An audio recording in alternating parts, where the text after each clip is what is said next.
This is the meeting for Tuesday, August 6th, 2024. We'll go through the items on the agenda in the order in which they're listed.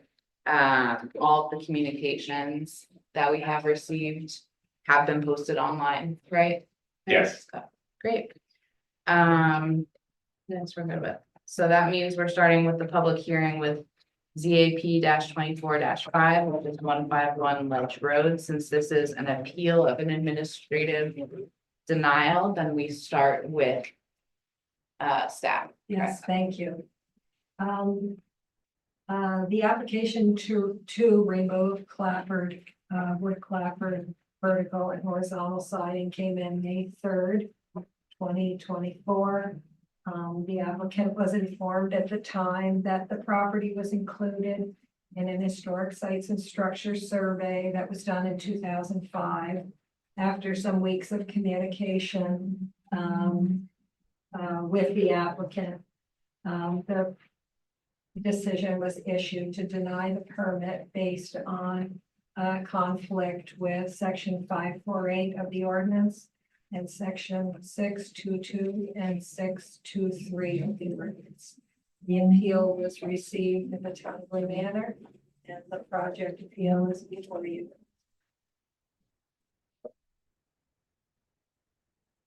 Any questions from the board for staff? We hear from our appellants. I wonder if Mary can just give us some context on how we've handled these kinds of situations in the past. This is the first application we've had. So our ordinance treats properties eligible for the state or national register the same as listing in the state or national register. It has to be documented, and the eligibility through survey work. Typically, sometimes it's with project review associated with federal standards like section 106. But this survey work was part of a 4-year project to document, to do, it's almost like a census of sensitive historic properties. And this was, the Prospect Park survey took 3 years, and this was in the last year of it. This board frequently reviews projects that have been determined to be eligible for historic designation. I think you're most familiar with the Five Sisters neighborhood. You routinely look at applications to remove old garages, and sometimes within the Prospect Parkway neighborhood as well. So we have consistently reviewed projects within survey areas if they've been determined to be eligible as subject to this. And can you remind me, it's fine to apply vinyl siding over clapboard, it's the removal that's the problem, is that correct? Because you're not removing the distinctive feature and it could be restored, or? Vinyl siding is not an appropriate material if there hasn't already been substitute siding. So you would understand if someone had aluminum siding installed in 1975 and they want to switch it to vinyl, there's generally no objection to that because the original siding has been removed. There's been some interference with original materials, but section 548 points us directly to the potential of materials that contribute to the integrity of the structure. We have allowed the cement board product in the past, right? Through litigation, cement board, fiber cement board has become an acceptable replacement material, with the condition that the reveals need to match those profiles of the original one. And can you address the reading the appellant had of the standard that all 3 portions are required in terms of it being eligible? Yeah, the 3 conditions of eligibility in terms of not just distinctive in nature, but an event or forgetting rape. I felt that the response was within the survey report itself, but if we'd like to reiterate that, I don't know. I was looking at that, and it's section 2 before it goes to the A, B, C, D, E, and it basically says that where one or more of the following is present, see all of them, just one of them. You had to list those different aspects of those things. Does that remain a question to me? No, I think. we're- Okay. Any other questions from the board for staff? Yes, in their letter, they did talk about which portions of the house were built when. Do you have anything to say about historicity in terms of how additions were done? I do address the additions in my staff report, and I certainly made mention of that in my communication with the appellant. Though there are non-historic additions, in particular, there's a large rear addition, there's a second-story addition that connects to a garage, and there's a three-car garage that sits perpendicular to the road. I did offer an option that replacement siding could be considered for the newer additions. However, the primary structure still retained historic merit and original materials, and that was the part I felt was in conflict with those sections of the ordinance.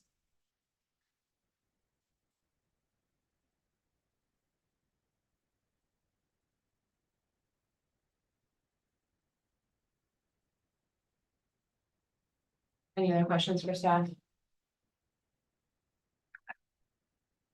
The appellant. Okay. I'm assuming you're the appellant, you can come up to the table here and we've read through what you have shared, but if there's anything else that you would like. Oh, right, sorry. I'm sorry, what? I have to swear you in. You have to sort me? Swear you. Oh, in. swear me in. Do you swear that the testimony that you give today is the whole truth and nothing but the truth under pain and penalty of perjury? Of course, And is there anyone else that wants to speak on this matter? I don't believe so. I have. The floor is yours. To be honest, I'm not, it seems like there is no room for debating whether it should have been put on a list for historical consideration, which I find to be a little bit curious. And to treat something of potential historic significance as being the same as something that qualifies for being on the registry is very curious to me. I specifically, I noted in my response that I moved from a part of this country that is famous for its planned community and the covenants that govern the homes in that community. And so I was quite careful actually when I was moving up here in, I guess this was the fall of 22 that I was negotiating and looking at homes.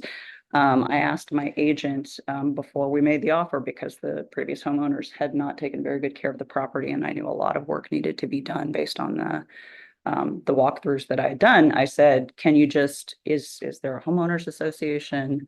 Are there any strange covenants or any odd rules that would make it difficult for me to repair this house? Because there was some obvious rut, there were other types of things, and I didn't want it to be any more difficult than it needed to be to take care of the home and to restore it to a better place." And I was assured by my agent that no, there were none of those things. Nothing was disclosed by the buyer's agent. And unlike the state of Maryland, I was required to have an attorney representing me at the closing.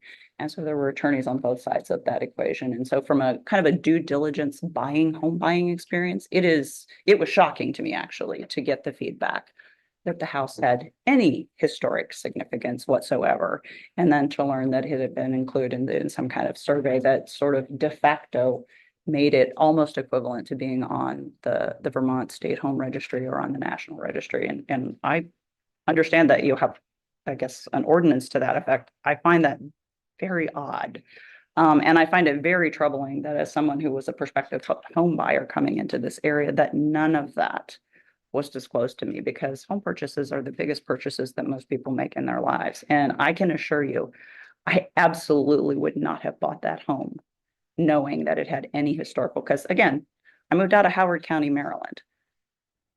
There are all kinds of rules. I have lived in places that have HOAs and dealt with that for all of my adult life as a homeowner. I've built 3 homes. I know what that's about, and I know what a headache that can be. So I absolutely would not have made the purchase. And so I'm sort of curious to know, like, what was my protection as a potential home buyer? I'm well educated. I do my due diligence. I asked the right questions. I tried to go find the survey once this started to bubble up and found it very difficult to find. And so, yes, I question whether it should be considered of historical significance when less than 30% of the original home is in fact original. There are lots of things that, Mary has indicated this house was built in 1939. All the documentation provided me at the time of purchase was that it was built in 1945. So I'm feeling very stuck as someone who moved up here for a job, very excited to be here, doing all of the right things to land in the right spot, and then have been caught in this process. And I'm trying to protect my investment. New England winters are very difficult on wood houses. Siding is a really great way to protect the underlying structure. I want to make the repairs. I want this house to last. I want it to be something that I can eventually sell to someone else when I'm ready to move on. It's concerning to me that this is such a difficult and opaque situation, and that I was not made fully aware of it before I made the decision to sink $1 million into a house. And now I'm kind of caught. And so I sort of put that out there for consideration, because that's just not that's not good for anybody. That's not good for home buyers. That's not good for home sellers. That's not good for the city for it to be that hard. And we should want people to upkeep their properties. We should want people to invest in them. The vinyl siding is about as ubiquitous as colonial homes in New England. So again, like I look around New England, I drive around New England. If there is anything particularly special about the house, it's that it's gargantuan. It is a very large, it's almost 6,000 square feet. It's a very large house, even without the garage. But the fact that it's a rectangle and it's built in the colonial style, I don't think that makes it particularly unusual. If it was a log cabin, I could see the point. But I'm very much in a state of struggle about, and again, I'm not an urban planner. I'm not a law person. I'm a psychologist by training, as a matter of fact, but I can read. And I did consult some wise folks who know about law. I went right back to the folks who represented me at the closing table, and I said, why wasn't I told this? And said, what are my rights as a home buyer? And the section that I had of needing to meet all of these things is, I pulled the quote, a building or site may be eligible for listing on the state or national register of historic places and subject to the provisions if all of the following conditions are present. And then it starts into 1 and 2, and then 2 has parts A through E, and then part 3. And this gets into did anybody famous ever hang out there? 2 says 1 or more of the following, so that's where the. Oh, okay. That, But the kind of thing I admit. Anyway, I'm happy to answer questions. I think what you're hearing from me is a little bit of mystification and frustration as someone who wanted to be in Vermont, moved up here, was lucky enough to find a house, wants to take good care of it. If you stand, now granted, I have middle-aged eyes, but if you stand more than 20 or 25 feet back from the front of the house, can you really tell whether it's because I went around my neighborhood because I wanted to know who had vinyl siding and who had clapboard. And I was looking like a peeping Tom trying to get up close enough to figure out, is that wood or is that vinyl? So, once you get back at a certain distance, I don't believe that vinyl is destroying the character of the house. And it does something really important for me as a homeowner, and that's protect the investment. So anyway, happy to answer questions. You saw my response to everything. So, or maybe you don't have any questions. Did you consider the cement board siding? Did you look at the relevant cost of that? No, I mean, that's not a product I'm as familiar with. I mean, I'm familiar with wood. I'm familiar with vinyl siding.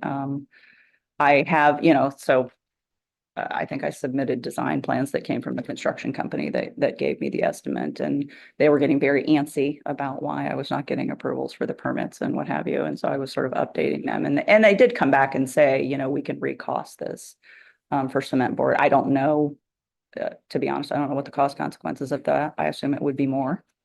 And I don't know if, they're sort of wide boards at this point. I don't know if you can get cement board in the wider. I don't know if they come in various types of things. It was more a function of, I was raised in an old clapboard house that my parents put vinyl siding on when I was about 10 to protect the exterior of the house. So that was how I got to vinyl.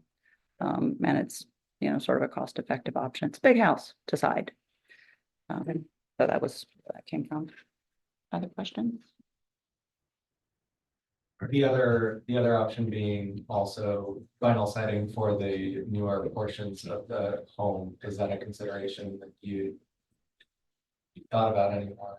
What I thought was it would look janky. It would not be very aesthetically pleasing to have part of the house sided and the other part of the house, I guess, painted. I thought it would look kind of strange. The main part of the house has no corner boards, and the way it is right now, and it's vertical siding. My guess is if you do the vinyl siding, you're gonna add corner boards. So if you're gonna maintain the existing look of the house, it would be hard to do with vinyl, and so what Evan suggested of doing the existing part of the original part of the house in wood, you'd be able to maintain the look of the original house, and doing the rest of it in vinyl would be an option, I suppose. Because it won't, you won't get the same look of the existing house if you did it in vinyl.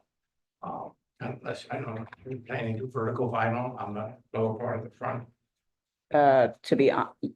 Yeah. You're getting into like sort of areas of Well- expertise that are far out, like you said some terminology that sounded like corner boards or something. Yeah. I don't even know what that means, to be Right. honest. Well, So, I guess, when you're sitting there saying, we've got an ordinance that tries to protect the historic part of the city, and you can't see it, it's hard to sort of explain why it might be important. I see. Because from your point of view, it doesn't exist. So it's a hard one, but I understand your frustration with the process. well, I mean, and again, like Yeah. I think part of the explanation was French Freeman has been around a long time. Lots of places have been around a long time. I don't know that by default Yeah. makes it historic. The house was built either in 39 or in 45, depending on who you ask. What was disclosed to me when I was purchasing was that it was built in 1945. I had no reason to think that anybody was giving me false information about that. In terms of again, like I struggle a lot with a style of house that is built so commonly. It's hard for me to appreciate like what's so special about the particular house that I live in, because there are colonial styles of houses all over. And Sometimes the repetition is part of it. yeah, Just one point of clarification. Sure. I think what I was hearing from you as well in what you had written. Especially because there's been so many additions and you can see it in the facade of the house, so it looks quite different, that. Where are we in? 5.4.8, on the applicability, number 3. Is one of the requirements, which is the building or site possess a high degree of integrity of location, design, setting, materials, workmanship, feeling, and association. And if I were to summarize the argument, it's like that is clearly not true Correct. in your view because of all of the the number additions of additions that have dramatically changed what That's the correct. house looks like. and the site. I mean, like I tried to visually imagine like, well, what did this place look like when it was just the main part of the house and there was like a little breezeway, I think, that went to a much smaller It garage. looks Or like the garage was added in front of the previous garage. well, that was my working theory for why I have a family room that's built on a slab. I mean, like it's curious, like I could account for a couple of different, like 1985, 1999, some big things. The family room is an oddity. And I actually kind of discovered that by happenstance because I needed to replace the furnaces. And I was like, why is there no duct work going to this room? And the dude's like, well, because it's built on a slab. And I was like, why would you do these additions like this and build this room on a slab? That doesn't make any sense to me. And I saw some historic pictures that Mary shared from, I don't know when they were taken, but there was like a festive little, I don't know what you call it. It's like this little square box that was like on the top of a garage structure. It's gone now too. I don't know when it disappeared, but it looked like the garage was originally where those 2 front windows are. And that's not the slab. But yeah, there's 70% of the house has been built since 1985. Mary, I have a question. Sorry to go back to city. The surveys, the historic survey. How is that publicly available? at the time it was conducted or post-survey? Post-survey. Yeah. We have posted this on the city website, and there's a link within our own database to historic structures, which divide them up between state register, national register, and survey properties. So those are on the city website and have been there for some time. It's not obvious how to find them. We have done GIS layers for the state and national register, but we have not yet mapped the survey. Yeah, we don't, the city doesn't have like an interactive GIS. We have an open portal for We- GIS, we have? yes. But what my point is, the survey properties are not included on that yet. But the surveys are linked. The historic survey itself is linked from the city website. It is. When a property comes up to you, are you looking through because you're aware because from my experience looking at those surveys, it's just like a PDF and you have to look for a specific property. Or do you have another system for looking at them, like when this application came in, that you just look up the address and it's like, it was included? Well, in we the have a survey? finite number of surveys that have not advanced towards listing for the state or national register. So Prospect Park is an easy one because it's this sash that crosses the city from University Terrace diagonally down to Ledge Road. So, I mean, I'm aware of that because I just came into this position at the time it was being done. Five Sisters is a survey, Strong Street is a survey, and Modern Architecture is a survey. That's it. So we have paper copies and we have electronic copies, and they're all available on the city website. I would note too that our consultants that work on these surveys use the criteria for the Vermont State Register listings. So this isn't something that we've pulled out of the air. We follow the state standards for listing. And the money is provided to us from the federal government through the Vermont Division for Historic Preservation.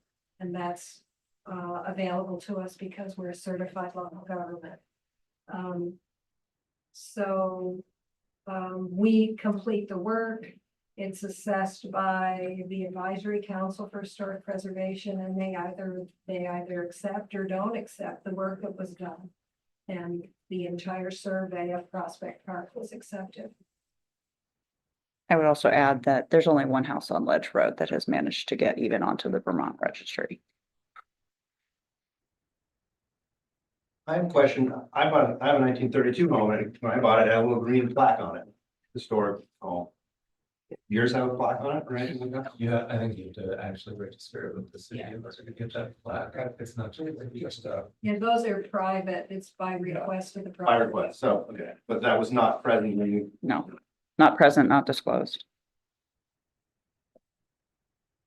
I'm assuming that the house as it stands needs to be painted, and if it hasn't been so some time, it probably also needs repair work, some wood repair work. So if the former owners are to be believed, it was painted sometime in the last 5 or 6 years. It's got places where the paint is peeling. I mean, you know, like, I am sufficiently, what's the word? I'm too old for this.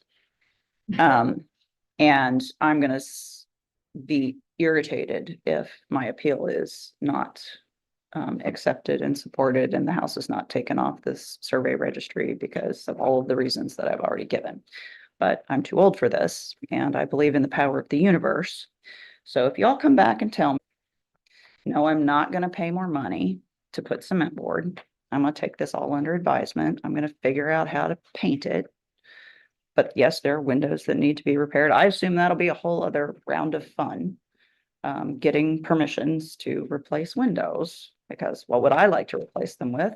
Maintenance-free, high energy efficiency, which is also supposed to be a value of the city.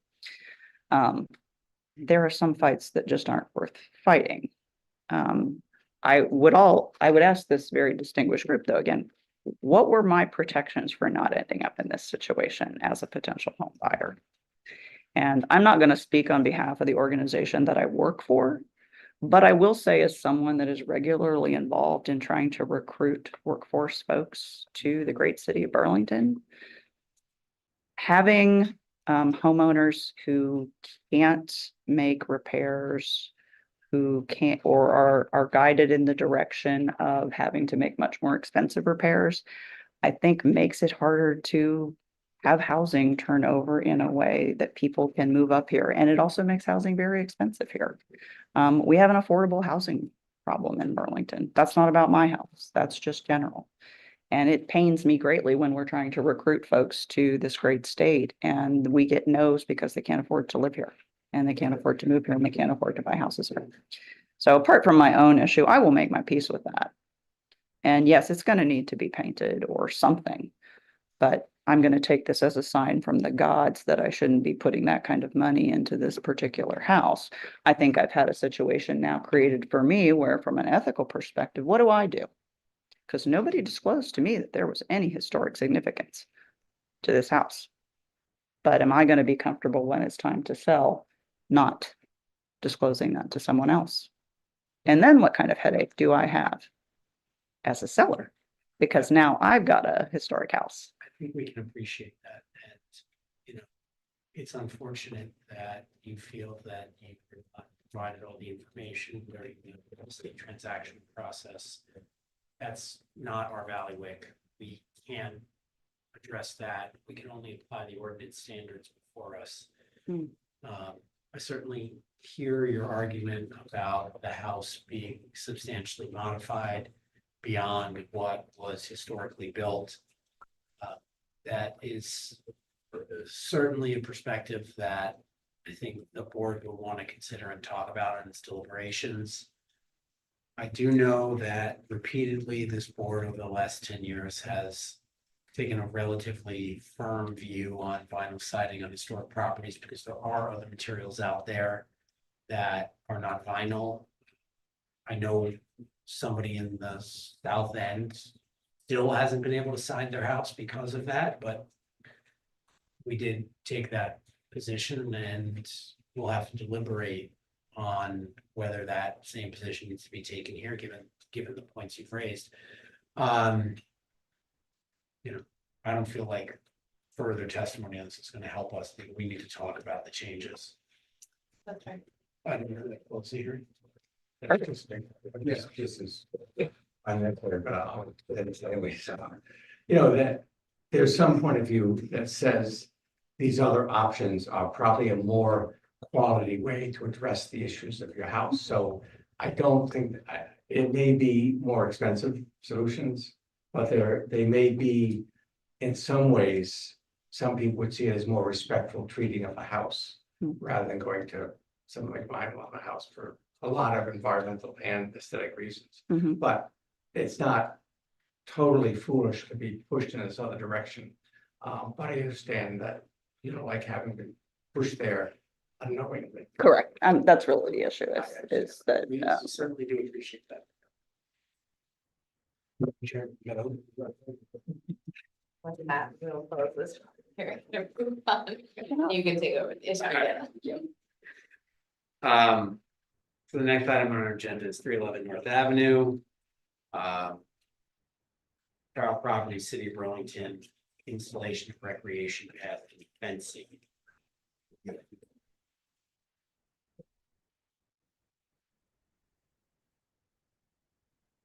You recused from this one? Yeah. So. Can I get anyone who wants to be heard on this to raise their right hand? You swear that the testimony you're about to give is true and correct under the pains and penalties of perjury? I do. Before we start, I want to ask staff a question about this quickly. Because the staff report said initial project review and continuation to allow completion of a lot coverage assessment as noted below. I'm assuming we haven't advanced that discussion. Moments before the start of this meeting, I received said missing lot coverage information. Comes to a hair over 7%, which is compliant. So that was the last remaining hole. Are you comfortable with that? Do you need more time to look at that, or do we need to talk about that? It looked legitimate to me. You want to take And it? again, that was the 30%, like subtracting the 30% Yes, slopes that we Yep. saw the maps that CEA done. correct. So, okay. So is there anything, there's no other outstanding items then? Correct. I'm doing a report. So Mike, you want to be a panelist to present? Is that correct? Sure. Okay. Unless you guys just want to approve it. I mean, I'd ask, is there any discussion? we I'll can make have that this? motion. Okay, Again, I'm new to this, but I know the Conservation Board discussed this last night. When are we available with that information? So the Conservation Board reviewed this last night and recommended approval as presented. well, if you got some questions, Mike, why don't you quickly just run us through it? I mean, I think I've been recommended for consent. I'm not sure I'd have an issue with that, but I just, if you put the plan back up, I'm. Yeah. Scott, have whoever. I'll share. So Mike tried. Okay. Basically, I was trying to follow the recreation path where it starts on, Sure. what do you call it, South Road? Or is that, what's the name of the road? Well, it's all Cambrian Way. Internally, we refer to it as South Road, West Road, and North Road. So- So we have It some comes assembly. off, and that's what I was trying to figure out, it comes off the sidewalk. On that Sure. south I road. mean, so there's a rec path along the south side of South Road. There's a little section, this is where the edge of the public road is. So there's a little private section that there's I'm assuming a public right of way or a path- public easement. Is the rec path separate from the sidewalk? or- There's an apron, it's separated by a paver apron out there. shared use path. It's a shared use path. And that's. And then the section that will be paved in the park is this section here. Got it. All the way down, right? Now, separately, there is public access through our site. This is on grade park. It's a 4-story parking garage, but it's on grade at the street level. There's access to a public elevator. People will continue down around. And this provides, this will be graded out, but not constructed yet, this little leg. Yeah. But once you connect to here, the rest of the way, that's fully ADA accessible between North Avenue and the bike path. And that's public parking in that garage there? Nope, it's Oh, private parking, but okay. there's gonna be public access to the elevator. Not dissimilar to how there's public access through the Main Street Landing Building at the south end of I that. think you could walk or bike down the south side there to get onto the path and take it to the waterfront. Absolutely. I remember we. The elevators for ADA access, you don't need elevators to actually use this path, right? You don't, but if you wanted to be fully ADA compliant all the way down the hill, you would have to use the elevator because there's enough grade in this, on the site that the slopes along the side of the road are around 9.5%. So that's be over, But otherwise, I mean, it's fully walkable. it's fully walkable. I remember when we approved the overall site plan, we had a fair bit of discussion about at least the path coming from the north portion buildings, which have been modified from the original plan, down through that grove circle. Talk about the original approval, you're starting to date yourself. Yeah. Down to the path. And just what's to the south of that connection point, where it runs to sort of the south side of the site? Are you talking Yeah. about this area? Yeah, I'm talking about that spur there. So there's gonna be a small reconnection to the existing footpath that currently traverses the property. So we're gonna reconnect to that existing footpath. The area of that existing footpath is further west as it currently exists. That will be, the park is working, Parks Department, so this is not a private, this is a City of Burlington Parks and Rec project. Yep. That portion of the path will be blocked and regained to instill stability, rehabilitation of those areas, because that's the main area where there's a lot of erosion and problems currently. And where it connects down to the bike path proper, does Mm. that follow the sort of existing sort of like cut trail that's already there? I don't remember. It does, and once we hit this area, it's a fairly new alignment, and part of that is to pull it back from the edge Yep. of the bluff. So we started working on this. This was originally taken over by the parks, and the parks was leading the effort. And then there was a financial hardship, and that's when the development team stepped in and said, well, if you, I don't know exactly what the financial situation is, but they said, we will bring it across the finish line and make sure it gets constructed. So we went through a very long period. This isn't the original alignment that was shown back in 2017, 2016, 2017, when we got the original approval for the whole project. We went through a fairly in-depth research evaluating with BJ, the value of the different areas of woods, the better stands of trees. Based on where we actually come down with the path, there's going to be quite a bit of disturbance. So we evaluated a couple of different alternatives, included the financial aspect of that to eventually arrive at this solution, which was driven by Parks and Rec. And it'll tie into the existing trail, right? So someone can make Yep. to the existing island, the bike path. Oh, yeah, that's the, yeah. I mean, it's obviously a lot of work, there's a lot of grading going on to make that final connection. There's a lot of grading. Yeah. Just curious, I see your fence detail, is the fence running along the east side of that property? Is that where the fence is? There is, no, the fence detail runs along certain portions of the bike path where there's a really Oh, steep slope okay. off the side. So it's meant for protection. It's on this parcel along the trail? I see. Yes. Okay.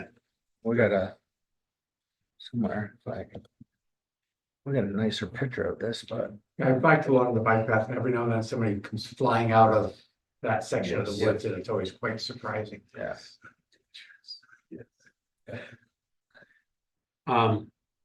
So this, just to confirm, the grading kind of towards where it meets the island line it levels out a little bit more to slow some of the traffic coming down that hill. Yeah, Okay. Compared to existing. yeah, the existing really dumps you right out.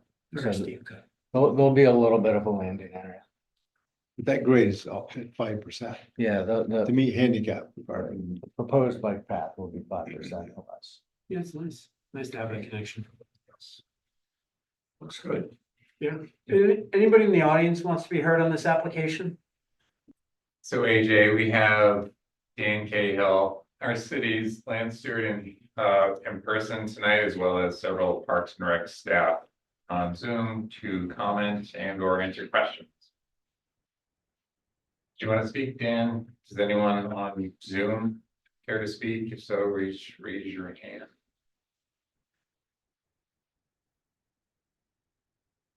Nobody on Zoom is raising their hand. Nobody? I'll say a word. Did you want to comment, Dan? I think it's a good public service. Hi, Dan Cahill, City Land Steward. Okay. Oh, sorry. No, okay, Yeah, go ahead. a good public service to note the significance of the red oak trees that this plan has a lot of details and some of the other drawings about the protections that will be in place to protect the root zones of those trees. From an ecosystem resiliency standpoint, those trees probably play host to more caterpillars than most stands oaks and the rest of the city combined. Their range in age from 100 to 150 years old and are playing a huge service there. So really appreciate the diligence and detail that's gone into this plan to protect them, and it's going to be great when it's done. Anticipate it could be a little bit of a gut check for Burlington when they see the work happening. It's not going to be a small project, and so that's what I got. Check Okay. there. Appreciate the comments. Yeah. Anything else? Anybody? I think I have a question about, I wish I can find the language of it, but on one of the maps, tree protection map, it talks about a root protection trench or something like that. It's a root pruning trench. Root pruning trench, yeah. What is it? Can you explain what that is? So every tree has a critical root zone. And we use a fairly conservative method to calculate the size of those critical root zones. So any tree within close proximity to where we have limited disturbance, we've shown that on the tree preservation plan, which I can show you. If you give me 1 second, to pull it up.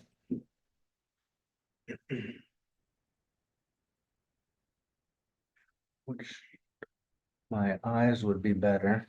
There we go.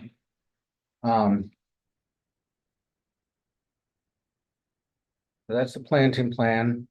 So this is a tree preservation plan. Okay. So you see each of the trees has this orange circle around it. That's calculating the critical root zone.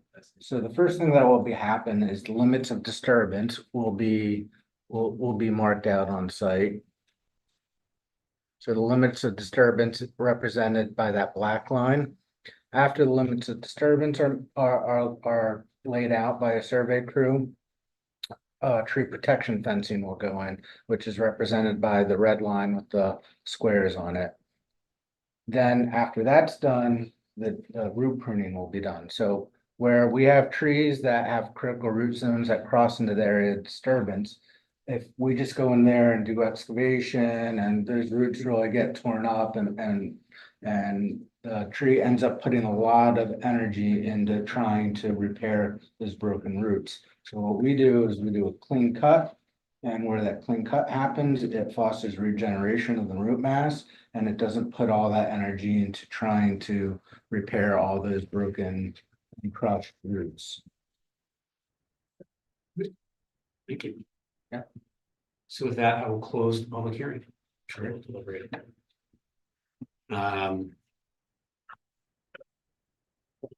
Next item on our agenda is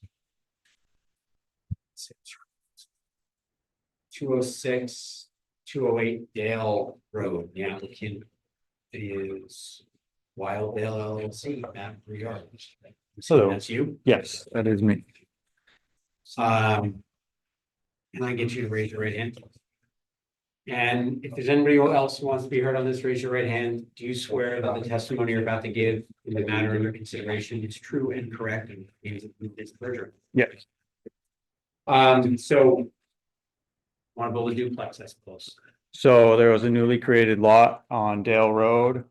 At the end of it, it's a dead end road there, backs up to Letty Park, and we are proposing to build a new construction duplex there. And we went in front of the DAB board a couple weeks ago, presented this to them and made a couple changes based on their recommendations. The changes were to increase the window sizes. It was to add a shed roof on the rear doors and the roof overhangs, yes. Increase them from 12 to 18 inches. So we made those changes and now we are presenting it to you guys. Questions from the board? So one of the additional conditions is the long-term bike parking. Have you thought about where? So the bike parking is going to be in the garages. I think it's the safest spot for bikes. They don't have to lock them up that way. They're in the garage. They can open the doors and take them out when they want. And that will be where they are. Is there room in the garage for a car and a bike? I believe so. Depending on what kind of car you have. For a truck, no. I was curious, I just went at both of the, like, there's the trees along the Asian here. South side of the property, is that what butts up to the park?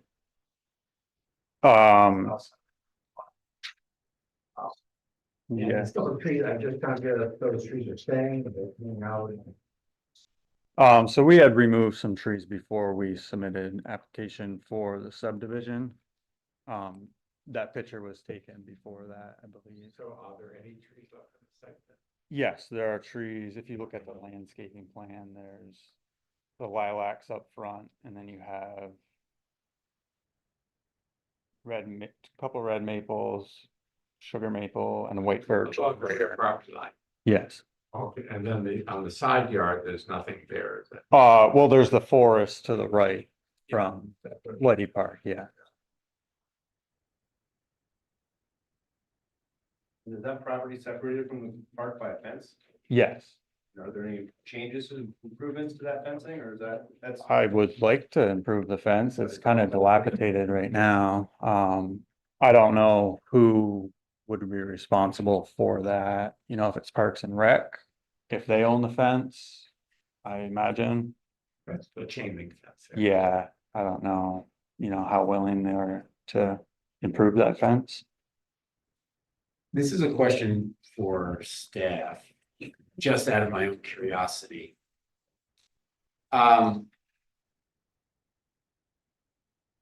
Duplex is permanent uses in this, in all districts now. Yes, Why do we seek the application then? Is it just a location, the impact review, or, sorry, just curious. why are you seeing it? It's new construction. It's development on an empty lot. It's design review, AJ, as a duplex. Okay, that's what the design Oh. element, yeah, sorry. So when you said, why are we seeing this? I was just curious because I thought that the new, The new neighborhood code will not apply design review to duplex got it. as well as single family. I thought the change that was triggered by the state law was that the DRBs writ large would not see applications for new construction under a certain number of units, that's why. I thought it was more that we won't be reviewing, we can't deny based Based, on the number of units. Or like the character or that kind of stuff. I didn't think it was just that we can't review it at all. Because we see single family. Some, not all. Well, Some of them. I think single family, it's the design review overlay districts. Right, that's what right. Yeah, so. I asked that question. Yep. The bike parking, so the requirements for a minimum of three, we have looked at the ability to provide that in the garage. Or you're leaving up space, it feels like maybe it's not really a requirement if we're putting it in the garage, but you may not be able to actually have permanent bike space there in the car. If the applicant has asserted that the bike parking will be in the garage, I would assume that that's going to be provided. Just like when somebody says bike parking's in the basement. What's the dimensions of that? I can't quite read it. Yeah, I'm zooming in. The garage is just over 19 feet deep by about 10.5 feet wide, accounting for that jog there. So parking space is 9 by 18. So there's a little bit of room in there. There's a small alcove by the stairs as well. Right by the stairs. I think, yeah, I think in a small alcove, I could see like hanging bike parking for long term. That would be, I think, my suggestion. I don't know if you have. But If you all are comfortable that the design has the ability to meet the conditions, that probably have any concerns. So with the bike parking, I have no concern.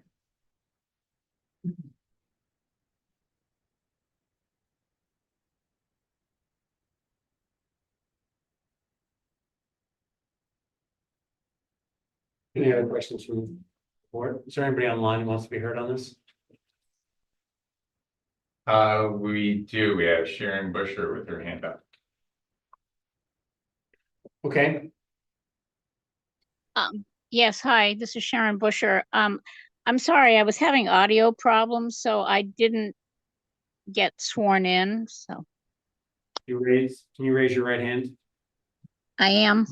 You swear the testimony you're about to give in the matter under consideration is true and correct under the pains and penalties of perjury? I do. Okay, Okay, thank you.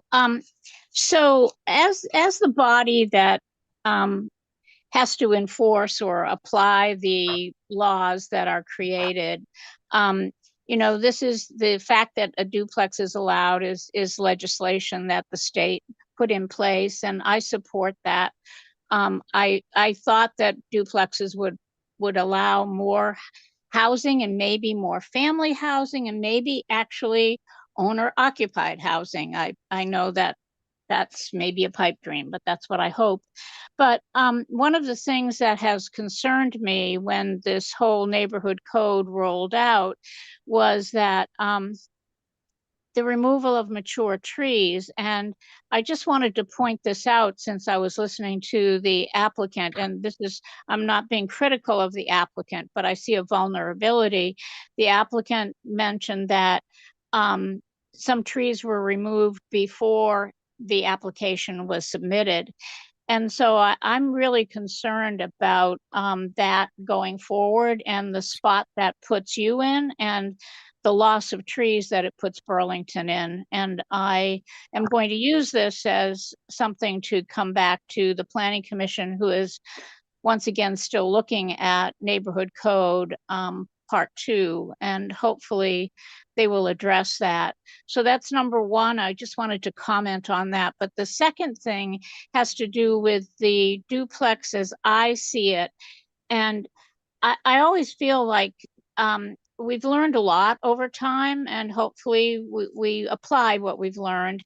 And I don't see a lot of natural light with the placement of the windows. And I know that that's probably more design review, but I know you have looked at those types of amenities before. And I just wanted to mention that to me, that there is odd placement of windows and not natural light in areas that would benefit from that. And so that's my other comment, but mainly my comment is supportive of duplexes and hopefully providing housing for not only individuals and couples, but families. So thank you.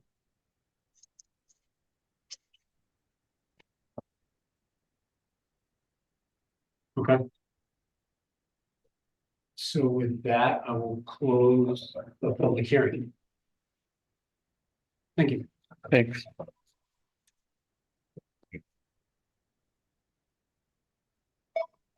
So that is our agenda tonight.